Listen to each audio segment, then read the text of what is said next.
Olá pessoal, bom estar de volta aqui para a gente falar mais um pouquinho sobre o seu direito. A gente tem gravado alguns vídeos aí com dicas, com esclarecimentos, principalmente em direito previdenciário, em direito trabalhista, mas também outros ramos do direito, para que você conheça os seus direitos e busque-os. Muitas vezes a gente se pergunta, nossa, será que isso está certo? Na maioria das vezes não, e você está sendo lesado. Então é importante, conheça seus direitos e corra atrás. Tem outros vídeos aí na nossa página do Facebook, no nosso canal no YouTube, procure lá. E hoje a gente vai falar sobre tempo de atividade rural para aposentadoria. Mas Paulo, pode isso? Como que é isso, atividade rural? Porque atividade rural você pode contar como tempo de contribuição, ou tempo de serviço, ou até uma carência para concessão de uma aposentadoria.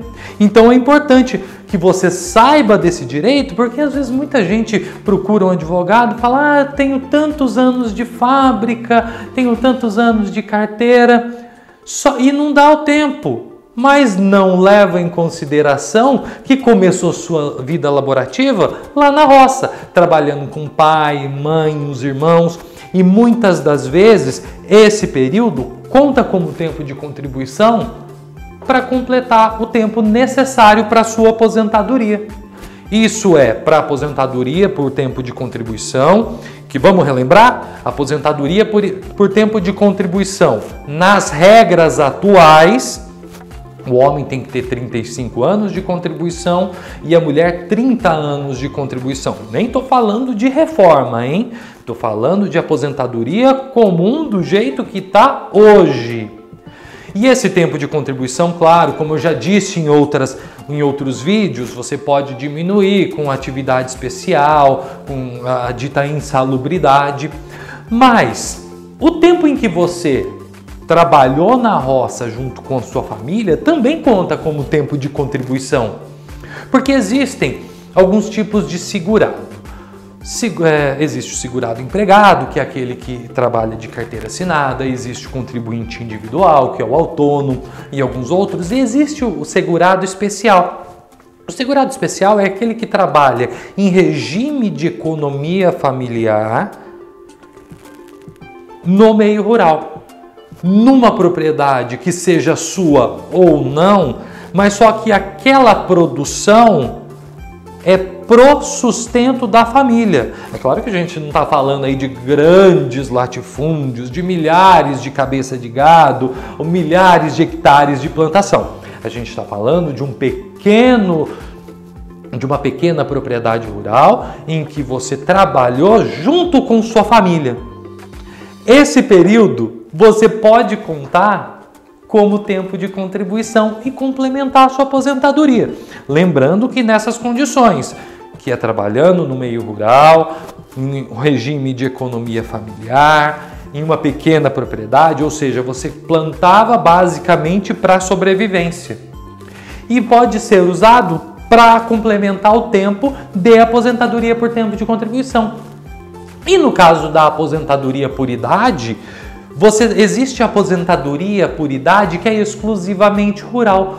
Ou seja, o homem que tenha 60 anos de idade e 15 anos de trabalho no meio rural e a mulher com 55 anos de idade e 15 anos de trabalho nessas condições pode requerer essa aposentadoria.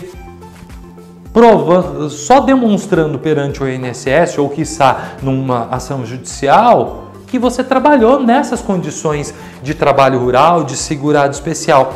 Paulo, mas eu não trabalhei todo o tempo no meio rural e quero me aposentar por idade usando um período.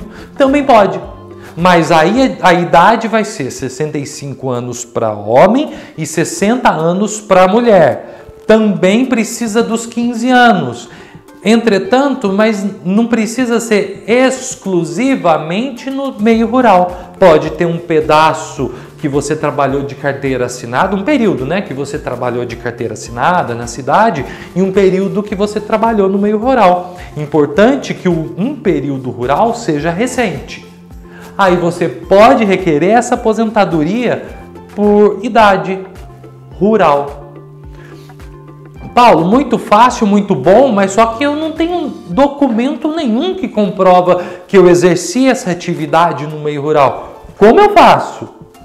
Para comprovar a atividade rural, é claro que você, se era no meio, numa fazenda sua, mas numa propriedade sua ou de seus pais, fica complicado porque muitas das vezes não tinha documento em que você prove que trabalhava, porque simplesmente pagar o imposto rural não vai demonstrar que você exercia essa atividade. Entretanto, tem alguns outros documentos do cotidiano que demonstram. Por exemplo, você trabalhou no meio rural antes de casar. Quando você casou, estava lá a sua profissão como? Lavrador. Se for homem, quando fez o alistamento militar, você declarou lá a sua profissão, lavrador, agricultor. Quando você foi tirar o seu RG. Depois que casou, ou até antes, que nasceram os filhos, eles precisaram ser registrados. Você teve que declarar a sua profissão. Ou seja, na certidão de nascimento da criançada, vai estar lá, lavrador, agricultor, entre muitos outros documentos que são documentos do cotidiano mesmo. Por exemplo, mesmo que você faça essa plantação ou essa cultura tenha feito para sobrevivência, muitas das vezes você precisa comprar insumos ou vendeu parte da sua produção, por exemplo, leite, vendeu numa cooperativa. Tudo isso comprova que você esteve e trabalhou no meio rural. É claro que, tendo pelo menos algumas dessas provas, você pode complementar, como eu digo, essa instrução probatória com testemunha. Às vezes um vizinho, um amigo, um colega, um padre, um delegado, quem você conhecia na época daquele meio. E é muito importante que, quando você for juntar essa documentação, é necessário que você passe lá no Sindicato dos Trabalhadores Rurais, da onde você exerceu essa atividade, porque eles vão, além de te orientar sobre a documentação, eles vão fazer uma declaração específica que tem valor junto ao INSS. É obrigatória essa declaração do sindicato, você ir no sindicato? Não, não é obrigatória, mas já é um começo. Porque é um sindicato que é daquele meio que você trabalhava, em que você exercia a sua atividade, e eles já têm essa expertise, ou seja, eles já fazem isso. Lembrando, não é obrigatório. Tendo a documentação, basta provar no INSS, basta provar na Justiça. Ok? Então ficou sabendo mais uma. Atividade rural conta como tempo de contribuição, ou tempo de serviço, ou carência, por uma aposentadoria. Espero ter ajudado, espero ter elucidado essa questão aí para vocês. Peço que, se vocês gostaram, curtam nossa página da Isaac Coelho lá no Facebook, ou então joinha lá no nosso canal do YouTube. E se tiver dúvida, se tiver algum comentário, quiser falar mal de mim, fica à vontade. Até a próxima, pessoal!